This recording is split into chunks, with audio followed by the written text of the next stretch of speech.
नमस्कार, स्वागत है आपका विक्रम टॉक्स में। Chennai versus RCB. जी हाँ, आज सबसे बड़ा मैच है आईपीएल के शुरुआत का।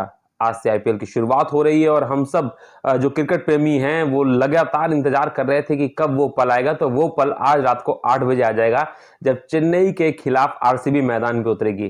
तो इसलिए लगातार 1.5 से 2 महीने हमारे साथ जुड़े रहिए। और अगर विक्रम टॉक्स को फेसबुक पे देख रहे हैं तो पेज को फॉलो लाइक कर लीजिए, और अगर यूट्यूब पे देख रहे हैं तो चैनल को सब्सक्राइब कर लीजिए, क्योंकि अब हम आपका साथ चलता रहेगा। लगातार कई किस्से कहानियां बनेंगी और इस बार तो वैसे भी 2024 का आईपीएल है वो सबसे कहा जा सकता है कि कंट्रोवर्शियल आईपीएल होने वाला है। चाहे वो बात की जाए हार्दिक पांड्या, रोहित शर्मा की, या फिर कल जिस तरीके से फिर से एमएस धोनी ने सबको चौंका दिया।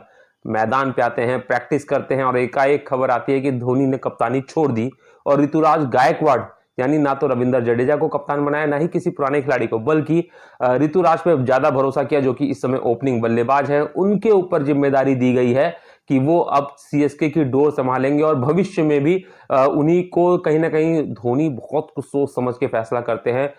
चेन्नई मैनेजमेंट से ज्यादा मुझे लगता है इसमें धोनी का फैसला है, क्योंकि चेन्नई मैनेजमेंट अगर होती तो शायद वो रविंद्र जडेजा, क्योंकि सीनियर खिलाड़ी भी है, 2022 में हालांकि उनको कप्तान बनाया गया था, चेन्नई हारी तो फिर से धोनी को बीच जो कहा जाता है कि आईपीएल में ही फिर से कप्तानी संभालनी पड़ी, उसके बाद परफॉर्मेंस भी सुधरी। लेकिन जिस तरीके से आईपीएल 2023 में रविंद्र जडेजा ने आखिरी फाइनल मुकाबले में हारा हुआ मैच चेन्नई को जीता था, उसके बाद लग रहा था कि अगर कभी कप्तानी धोनी छोड़ते हैं इस साल या खत्म करते हैं सीजन, सब फैंस तो ये, आपको क्या लगता था कि आप सब सोच रहे होंगे ना कि धोनी कप उठाएंगे और बतौर कप्तान वो उसके बाद रिटायर करेंगे, लेकिन ऐसा नहीं हुआ। धोनी हमेशा चौंकाते आए हैं, चाहे वो 2020 की बात की जाए या फिर टेस्ट क्रिकेट जब उन्होंने एक फैसला ले लिया कि नहीं खेलूंगा मैं चीजों का, तो धोनी के फैसले हमेशा चौंकाते हैं। तो आईपीएल की शुरुआत से पहले धोनी ने चौंका दिया, और वो उससे बड़ा चौंकाने वाली जो चीज है वो हम आपको बताने जा रहे हैं। हम प्लेइंग 11 में बहुत बड़े बदलाव हो सकते हैं। चलिए, आप भी अपने कमेंट बॉक्स में अपनी प्लेइंग 11 अगर आपको लगती है तो वो जरूर डालिए, देखते हैं फिर कितना मैच करती है रात को 8 बजे। लेकिन जो जिस तरीके से सूत्रों या एक बेस्ट प्लेइंग 11 की अगर बात की जाए तो उसमें धोनी की फिलहाल अभी जगह बन रही है, क्योंकि कप्तानी उन्होंने छोड़ी है। लेकिन जिस तरीके से वो प्रैक्टिस कर रहे हैं, ऐसा लग रहा है कि वो उपलब्ध रहेंगे। चलिए, सबसे पहले बात करते हैं चेन्नई सुपर किंग की। ऋतुराज गायकवाड़ पक्का खेलेंगे, अब कप्तान है टीम के। सचिन रविंद्र पहली बार आपको दिखेंगे, क्योंकि जिस तरीके से इन्होंने इंटरनेशनल क्रिकेट में वर्ल्ड कप में शानदार परफॉर्मेंस की, 400 से ज्यादा रन बनाए, सीएसके ने इनके लिए दबा के पैसे खर्च किए हैं। क्योंकि सचिन रविंद्र जो कि न्यूजीलैंड के खिलाड़ी हैं लेकिन भारतीय मूल के हैं, और इनके नाम में तो आप सबको पता है कि राहुल द्रविड़ और सचिन के नाम से बना है। ऐसे में इनके ऊपर सबकी निगाहें रहेंगी और ये पक्का अब डेब्यू करेंगे आईपीएल में भी और खेलेंगे भी। मोइन अली खेलेंगे ही खेलेंगे, क्योंकि यहाँ पे इनको स्पिनर भी मिल जाता है और एक्सपीरियंस खिलाड़ी हैं सीएसके के। वहीं शिवम दुबे बहुत अच्छी परफॉर्मेंस करते आ रहे हैं, ना केवल सीएसके के लिए बल्कि अगर देखा जाए तो सीएसके की परफॉर्मेंस के चलते उनको टी20 इंडिया टीम में भी जगह मिली, और जहां पे उन्होंने बहुत अच्छा परफॉर्मेंस किया। ऐसे में उसके बाद एमएसडी खेलना लगभग तय माना जा रहा है। हालांकि चौंका भी सकते हैं कि नहीं खेल के, क्योंकि जिस तरीके से उनके घुटने की बात है, हो सकता है क्योंकि वो मैदान पे, उन्होंने पिछले आईपीएल में भी कहा था कि मैं जब मैदान पे उतरूंगा सर्जरी के बाद, ये पहली बार वो मैदान पे उतरेंगे, तो शायद कुछ दिक्कतें लग रही हो या चीजें हैं, लेकिन फिलहाल वो टीम में है। शार्दुल ठाकुर का खेलना तय है, क्योंकि सीएसके के एक तो बहुत शानदार खिलाड़ी हैं और कहीं ना कहीं जो हम ये बात कहते हैं ऑलराउंडर की, वो बहुत अच्छी भूमिका निभाते हैं। और इस बार तो आपने देखा है ना उन्होंने किस तरीके से रणजी के मुकाबले में बहुत शानदार प्रदर्शन किया। दीपक चार खेलेंगे, इस बार फुल्ली फिट हैं। तुषार देशपांडे गेंदबाज के रूप में आपको पता ही है, वो जरूर खेलेंगे। मुस्तफिजुर रहमान जो एक एस देते हैं वो भी रहेंगे प्लेइंग में, और महेश तीक्षणा पे जिम्मेदारी होगी स्पिन गेंदबाजी की।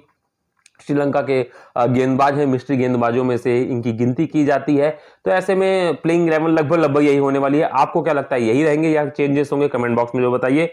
चलिए, अब आरसीबी की बात की जाए। सबसे बड़ी आरसीबी के लिए जो खुशखबरी है वो है कि विराट कोहली उनके साथ जुड़ चुके हैं। आप सबको पता है कि विराट कोहली बेबी बॉर्न होने की वजह से जो इंग्लैंड के साथ टेस्ट सीरीज थे उससे पूरा तरीके से बाहर रहते हैं, 5 टेस्ट में नहीं खेल लेते, लेकिन अब वो आरसीबी के लिए उपलब्ध हैं। तो ये सबसे अच्छी बात है कि जो विराट फैंस हैं और आरसीबी की फैंस हैं उनके लिए खुशखबरी है कि भाई विराट है, उनको मैदान पे दिखेंगे। चलिए, बात करें प्लेइंग 11 की, तो फ्लैप डुप्लेसी बतौर कप्तान खेलेंगे ही। कोहली, कैमरन ग्रीन, रजत पाटीदार के ऊपर बहुत बड़ी, क्योंकि जिस तरीके से वो टेस्ट में थोड़ा फेल हुए हैं, लेकिन उम्मीद है कि हमेशा उन्होंने आरसीबी के लिए अच्छा प्रदर्शन किया, तो Rajat Patidar RCB. Glenn Maxwell जबरदस्त फॉर्म में चल रहे हैं, उनका खेलना तय है। महिपाल लोमरोर खेलेंगे। दिनेश कार्तिक, सुयश प्रभु देसाई, पिछली बार इनका परफॉर्मेंस काफी ठीक ठाक रहा था। लॉकी फर्गूसन तेज गेंदबाज न्यूजीलैंड के, वो पक्का टीम में रहेंगे। मोहम्मद सिराज तो हमेशा से आरसीबियंस अब बन चुके हैं, उनको हर आरसीबी फैन चाहता है कि वो खेलें, और कर्ण शर्मा जो है उनके ऊपर भी स्पिन का दारोमदार रहेगा। ऐसे में ये जो प्लेइंग 11 है इसमें शायद हमें थोड़ी सी भारी जो अगर दिखा जाए तो, क्योंकि वहां पे एमएसडी भी रहेंगे, वहां पे सचिन रविंद्र भी हैं, इस बार ऋतुराज भी हैं। गेंदबाजी की बात की जाए तो दीपक चहर, तुषार देशपांडे, एक सेटिंग गेंदबाजी लग रही है। महेश तीक्ष्ण जहां पे वो लेके आएंगे मिस्ट्री बॉलर के रूप में। तो वहीं आरसीबी में विराट कोहली अभी तक लगभग 2 महीने से मैदान से बाहर है, ऐसे में वो कैसी परफॉर्मेंस करते हैं वो देखने वाली बात होगी। लेकिन आरसीबी फैंस के लिए बस जो वुमेन्स प्रीमियर लीग में आरसीबी ने कप उठाया है ना, उसने हौसले तो बढ़ा दिए होंगे इस बार आरसीबी की। तो उम्मीद करेंगे कि 16-17 साल बाद आरसीबी जीत के साथ शुरुआत करे और फिर से करीब पहुंचे कप के। वहीं एमएसडी के जो फैंस हैं वो सब ये चाहेंगे कि एमएसडी मैच भी खेलें, और लगातार जैसे पिछले 2023 में हमने देखा था कि मैदान कोई भी हो, जर्सी लेकिन येलो हो रही थी, इस साल तो होना तय है, क्योंकि ये कंफर्म है कि ये धोनी का अंतिम आईपीएल है। यानी जो इंटरनेशनल क्रिकेट की बात कही जाए तो इसका धोनी हमें नहीं दिखेंगे। तो बने रहिए विक्रम टॉक्स के और देखते रहिए।